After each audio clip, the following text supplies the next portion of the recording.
3장부터는 이 교회에 있어서 특별히 직분에 대한 이런 그 내용을 담고 있습니다. 먼저는 감독에 대한 내용이 1절부터 7절까지 기록되어 있는데, 감독이라고 하는 이 직분이라고 할까요? 이 말은 지금 감리교회에서는 이 단어를 그대로 사용하고 있습니다. 그래서 목회자들을 감독이라고 불러서 이 감독에 대한 표현을 사용하고 있는데, 한글로 된 우리 성경 대부분이 다 감독을 그냥 감독으로 번역을 다 했습니다. 마땅히 이 단어를 번역할 대체할 만한 단어가 없다라는 생각인 것 같습니다. 시대가 흘러서 지금은 목회자 또는 목사라고 하는 단어가 사용되지만 그냥 그대로 오래전에 번역된 70년대에 번역된 이 표현을 그냥 지금도 계속 사용하고 있습니다. 감독이라고 하는 뜻은 사실 특별한 뜻이 아닙니다. 그냥 세상에서 또는 사회적으로 어떤 두드러진 어떤 특별한 직분을 가진 단어는 아니었다고 합니다. 그래서 굉장히 생소하고 이게 뭐지? 무슨 의미지? 라고 한 번쯤 되물어봄직한 그런 단어였는데, 하나는 위에라고 하는 전치사가 들어갔고 또 하나는 살피다 라고 하는 두 개의 뜻이 합쳐진 겁니다. 아마도 의미는 두 가지일 것 같은데, 하나는 하나님의 관점에서 살펴보는 사람, 또 한 가지는 위에서 전체를 아우러서 살펴보는 사람이라고 하는 뜻을 가지고 있어서 그냥 들으면 그래 라고 쉽게 이해할 만한 뜻이라기보다는 철학적인 의미를 담은, 그래서 깊이 생각해 볼 만한 그런 단어들이 조합된 단어라고 보시면 될 것 같습니다. 어쨌든 먼저 등장하는 감독이라고 하는 것은 아마도 디모데를 비롯한 하나님의 일을 앞서 감당하는 사람들을 의미하는 것은 분명한 것 같습니다. 오늘 우리가 읽은 말씀에는 영적 리더로서의 감독의 자격을 구체적으로 제시합니다. 사실 이때 디모데가 결혼했는지에 대해서는 밝히고 있지 않습니다. 다만 앞으로 소아시아에 있는 이 에베소 교회뿐만 아니라 다른 교회들의 지금 디모데를 파송했긴 했지만 앞으로 계속해서 사도 바울이 이 소아시아에 자기가 복음을 전했던 이 교회들의 사역자를 보내리라고는 장담할 수 없어요. 이제 그럴 때 사도 바울이 추천했고 누가 보냈다라는 그것이 이 보편화되지 않는 시간이 조금 더 흘러서 사도 바울이 죽임을 당하고 나서 그 다음에 누구로부터 교육을 받았느냐, 누구의 제자냐라고 하는 것이 굉장한 우위를 점하긴 하겠지만, 그것보다 사도 바울은 이 감독의 자격을, 감독의 기준, 감독의 자격을 설명함으로 적어도 이 기준에 합당한 사람이 되어야 한다라는 것을 마치 가이드라인을 정해주는 듯 보입니다. 그래서 디모데가 이 가이드라인에 합격했다라고 하는 것을 스스로 점검해 볼 수 있도록 디모데 스스로가 점검해 보고, 또 앞으로 세울 직분자들에게 이러한 기준, 누구의 제자, 누구로부터 교육을 받았느냐라고 하는 것보다 더 위에 있는 기준을 아마 정해주려는 의도인 듯 보입니다.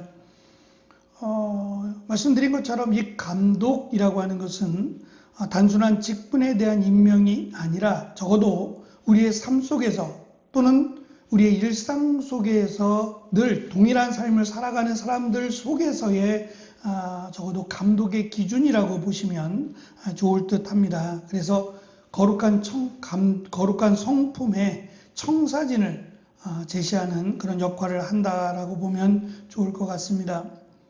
먼저 이 감독의 자격 요건이라고 한다면, 그는 적어도 세상적인 어떠한 야망이나 세상적인 어떠한 일보다는 하나님의 선한 일에 대한 사모함이 있는 사람이 되어야 한다가 먼저입니다.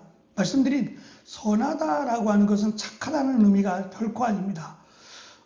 선하다라고 하는 최고의 선입니다. 가장 가치 있는 것, 가장 우위에 두어야 되는 일, 이것을 선이라고 이야기를 했으니까 아마도 그것은 복음을 전하는 일이거나 아니면 하나님께서 원하시는 또는 예수님이 가르쳐 주신 이 모든 것들을 아우르는 그런 단어가 선이라고 볼 때에 그것을 가장 우선으로 하나님의 일 또는 거룩한 일, 복음을 가장 우선적으로 사모하는 사람, 그가 감독이 되어야 한다라는 것을 가장 우선에 두고 설명하고 있습니다. 어찌 보면 나이나 또는 출신이나 또는 여러 가지 우리가 흔히 말하는 학연이나 지연이나 혈연이나 이런 것들을 전혀 이야기하지 않는다라고 하는 점이 특별하다고 할 수 있습니다. 당시에는 지금보다 훨씬 더 이것이 우선시되어 왔어요. 누구의 제자냐라고 하는 것은 다른 설명이 필요하지 않은 굉장히 중요한 자격 요건이었는데 그것을 말하기보다는 하나님의 일에 대한 사모함, 복음에 대한 열정 또는 거룩함에 대한 사모함을 가장 우선으로 두었다는 것이 매우 특별하다라고 할 수 있을 겁니다. 두 번째는 책망할 것이 없는 삶을 살아야 된다라는 것을 강조합니다. 이것은 개인적이라기보다는 주관적이라기보다는 객관적인 평가입니다. 함께 더불어 살아가는 다른 지역에서 온 사람이 아니에요. 그 지역에 살고 있는 또 그들과 함께 살고 있는 그래서 그의 삶이 그냥 드러나는 겁니다. 자주 스스로 이렇게 보게 되는 일상 속에서의 평가를 내릴 수 있는 그런 자격 요건으로 설명을 합니다. 가장 먼저 또 등장하는 자격 요건이라고 할 수 있는 것이 이 한 아내의 남편이어야 한다는 겁니다. 한 아내라는 설명은 당시에는 여유 있고 또 사회적인 지위가 있는 사람들은 의례적으로 한 사람 이상의 아내가 있었어요. 그래서 아내가 많다라는 것은 그가 재정적인 능력이 있거나 사회적인 능력이 있다라는 것으로 여겨왔어요.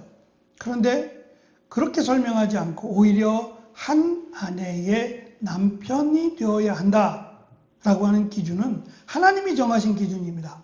세상이 정한 기준이 아니라 하나님께서 인간을 창조하실 때에 하나님이 세운 기준, 그 말씀에 따라 살아가는 첫 번째 기준이 일단 가정에 대한 부분이고 그것이 아내에 대한, 남편에 대한 부분이 가장 우선시 된다라는 점이 특별합니다. 그래서 반드시 한 아내의 남편인 사람, 그가 감독의 자격이 있다라고 설명을 하고 특별히 성적인 순결에 대해서 언급을 합니다. 두 번째는 절제에 대한, 지혜에 대한 부분을 설명하고 다른 사람으로부터 존경받는 삶이라고 설명합니다. 시대에 따라 이 부분은 조금씩 달라질 것 같아요. 하지만 시대를 막론하고 변하지 않는 것이 있어요.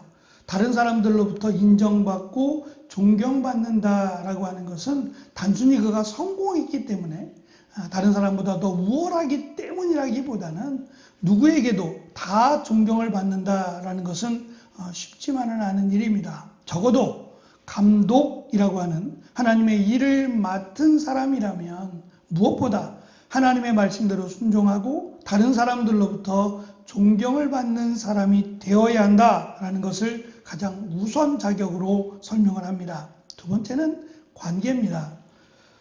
나그네를 대접하는 실천적인 사랑과 진리를 명확하게 설명하고 거짓을 반박할 가르침의 능력을 가져야 된다라는 것으로 두 번째 설명을 합니다. 아무래도 말씀을 전하는, 말씀을 가르치는 우선적인 사역을 받았기에 무엇보다 하나님의 말씀을 바르게 그리고 이 분별할 수 있는 적어도 능력을 가져야 된다. 이것을 준비시켜야 된다라고 하는 점에서 두 번째 내용이 나옵니다. 세 번째는 말씀드린 다른 사람과의 관계입니다. 거짓 교사들처럼 억압이나 폭력이 아닌 이성적이고 신사적인 유연함이 필요하다라고 강조하면서 특별히 술을 많이 마시지 않으며 라고 3절이 설명합니다. 이 부분이 이제 또 걸림이 됩니다. 그럼 조금 마시면 되느냐? 어다르고 아다르죠. 많이 마시지 않는다라고 말하니 조금은 괜찮지 않겠느냐라는 이런 핑계가 가능하게 된 겁니다. 사실 그 말이 아니라 즐긴다는 말입니다. 술을 즐기지 않는다는 말입니다. 꼭 있어야 된다. 그것은 아니라는 겁니다. 그러니까 당시에는 지금처럼 이렇게 뭐 의학이나 의술이 발달되지 않아서 포도주를 약으로 쓰기도 하고 성경에 기록된 대로 또 술을 부정적으로 보지 않았어요. 물이 귀한 지역이다 보니까 이 농도에 따라서 또는 그 술의 가치에 따라서 사실은 다른데 그냥 술을 마시는 것이 일상이었어요. 예전에 우리 식으로 보면 반주 같은 경우죠. 식사를 하면서 반주 정도 이렇게 먹게 되는 그냥 일상이었습니다. 그런데 그것이 없으면 안 되는, 그것이 꼭 필요한 그런 삶을 살아서는 안 된다는 거죠. 그러면 누구나 즐기는 술에 대해서 술이 나를 지도하거나 술이 나의 삶의 절대적인 요건이 되어서는 안 된다는 겁니다. 그러기 위해서는 술을 마시지 않는 것을 지금 이야기하는 겁니다. 많이라고 하는 말이 아니라 즐긴다라고 하는 면에서 얼마든지 내가 필요에 따라서 조절할 수 있고 심지어는 마시지 않아도 괜찮은, 그래서 당시에는 이것이 늘 보편화되어 있던 전혀 문제가 되어 있지 않던 삶이라면 적어도 하나님의 일을 사모하고 하나님의 일을 즐거워하는 사람이라면 차라리 술을 멀리하는 사람, 그가 감독이 되어야 한다라는 것을 강조합니다. 마지막으로 이 감독에 대한 조건을 설명하면서 우리가 읽은 3절 끝부분에서는 결코 돈을 사랑해서는 안 된다, 돈을 사랑하지 않는 사람으로 설명을 합니다. 이 부분은 지금과는 다릅니다. 그러니까 사도 바울이 사역했을 때도 그렇지만 디모데가 이 에베소 교회에 보냄을 받아서 그를 마치 지금의 표현대로 감독으로 세워서 그가 교회 일에 전념할 수 있도록 새로운 어떤 패러다임입니다. 그렇게 했을 때에 사도 바울은 사실 이 디모데를 보내면서 그 어떠한 뭐 서류나 이런 것들을 적지 않았어요. 다시 말하면 그가 몇 년 여기서 사역을 할 거며 또 몇 살까지 또는 그의 사례비를 얼마로 줄 것이며 등등의 어떤 것도 제시하지 않았습니다. 다만 그가 이 일에 전념할 수 있도록 교회가 책임을 지고 그가 먹고 사는 일에 이 사역에 걸림이 되지 않도록 교회가 책임질 것을 권면해주고 있을 뿐입니다. 그런데도 불구하고 이 돈에 대한 언급을 한 것은 경건을 이익의 수단으로 삼았던 거짓 교사들처럼, 그러니까 가르침에 대한 대가, 또 심지어는 기도해 주는 것에 대한 대가, 이런 것들이 보편화되어 있었어요.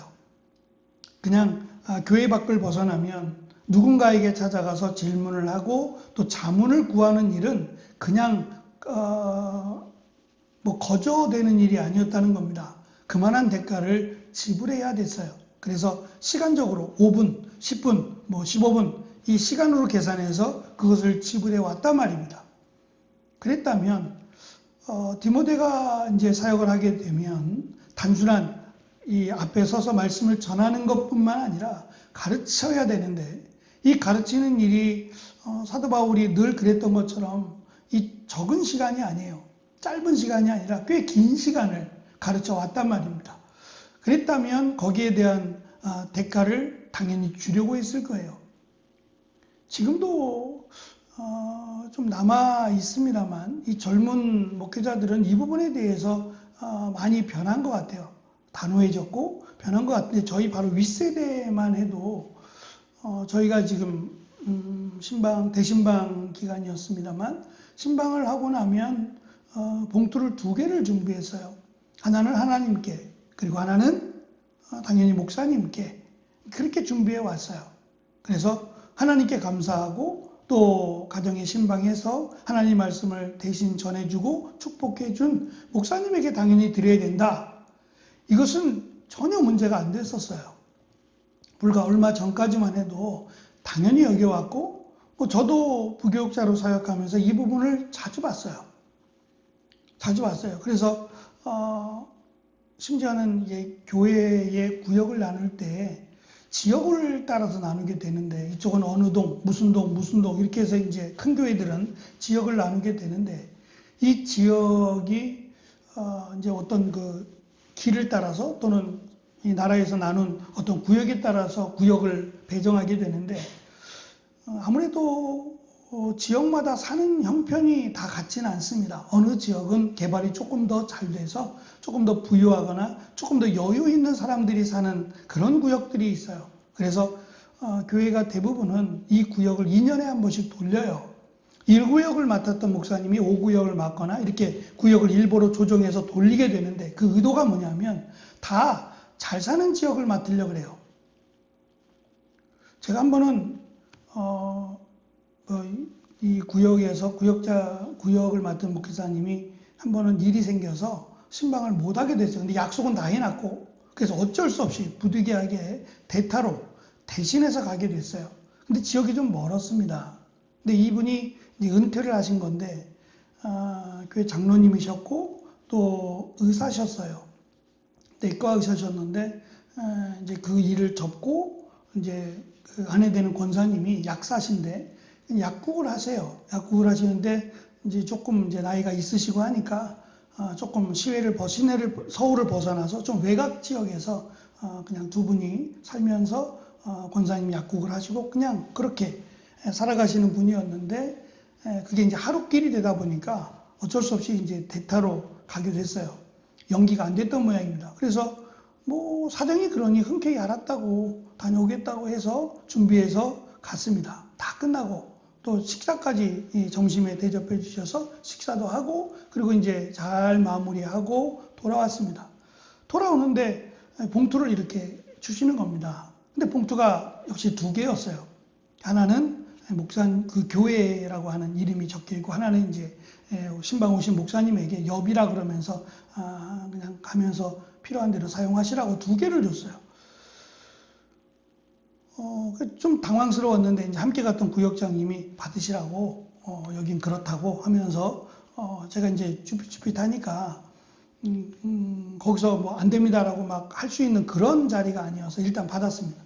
받고 돌아와서 하나는 이제 헌금함에 넣고 하나는 이걸 어떻게 해야 되나, 그러니까 물어보면 당연히 의뢰이 그렇다라고 이야기할 거니까 나름 그냥 이거는 어차피 제가 뭐 자주 갈 것도 아니고 뭐 이걸 어떻게 사용했느냐 출처도 물어보지 않을 거니까 나중에 물어보면 이렇습니다라고 보고만 하면 되니까 그냥 헌금으로 드렸던 것 같아요.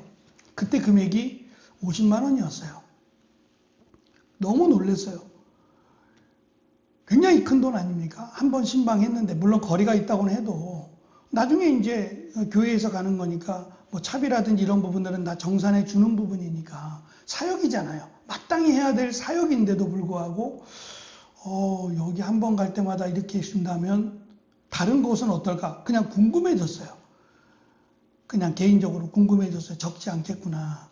교인들 내가 맡은 구역의 수가 한 100명 된다면 이거는 배보다 배꼽이 더 클 수 있겠다는 생각을 해왔어요. 그리고 한 3, 4년이 지나고 나서 이게 폐지가 됐어요. 공식적으로. 개인적으로 받는 것은 허용이 안 된다라고 공식적으로 선언이 됐어요. 문제가 많았던 거죠. 불과 얼마 전의 일입니다. 제 바로 윗세대까지도 이런 일들이 있었으니까요. 받고 안 받고를 떠나서, 금액의 차이를 떠나서 지금 벌써 수천 년 전인데 이 말을 하는 겁니다. 하나님의 거룩한 일을 맡은 감독, 특별히 교회의 대표적인 일을 맡은 사람이라면 돈을 사랑해서는 안 된다. 얼마라고 말도 없어요. 어느 정도라는 말도 없지만 이 말은 정답입니다. 여기에 마음을 뺏기게 되면 하나님의 일보다는 사람의 일이 우선이 될 가능성이 매우 높습니다. 그래서 감독의 자격을 설명하면서 오늘 우리가 읽은 3절 끝부분에 아주 단호하게 돈을 사랑해서는 안 된다라는 거짓 교사들과 전혀 반대되는 이 부분을 강조하고 있습니다. 바울이 지금 강조하고 있는 감독 또는 영적인 리더의 자격은 신비로운 능력, 저거 어떠한 능력이 있다, 병을 고친다, 뭐 이러한 능력들을 언급하지 않고 일상적인 성품을 언급합니다. 적어도 그가 다른 사람이 알고 있는 그의 삶에 대해서 부끄러움이 없어야 된다. 저는 이 부분이 가장 중요하리라고 생각합니다. 적어도 하나님이 보시기에 그리고 같은 교회 성도들이 보기에 그의 삶이 부끄럽지 않아야 된다라고 하는 것이 첫 번째 자격으로 주어지고 특별히 이 돈에 대한 언급이 있다라고 하는 점에서 우리가 좀 그냥 가볍게 여길 내용은 분명히 아닌 것 같다라는 생각이 듭니다. 하나님이 보실 때에 하나님이 세운 적어도 영적 리더라면 이 부분에 있어서 성품에 대한 또는 이 돈에 대한 이 부분에 있어서 이 말씀에 충실할 수 있는, 그래서 하나님을 기쁘시게 하고 하나님의 관점에서 교회를 잘 세워갈 수 있는 귀한 은혜가 목회자뿐만 아니라 하나님의 일 맡은 모든 분들에게 함께 하는 귀한 은혜가 있기를 축원합니다. 기도하겠습니다.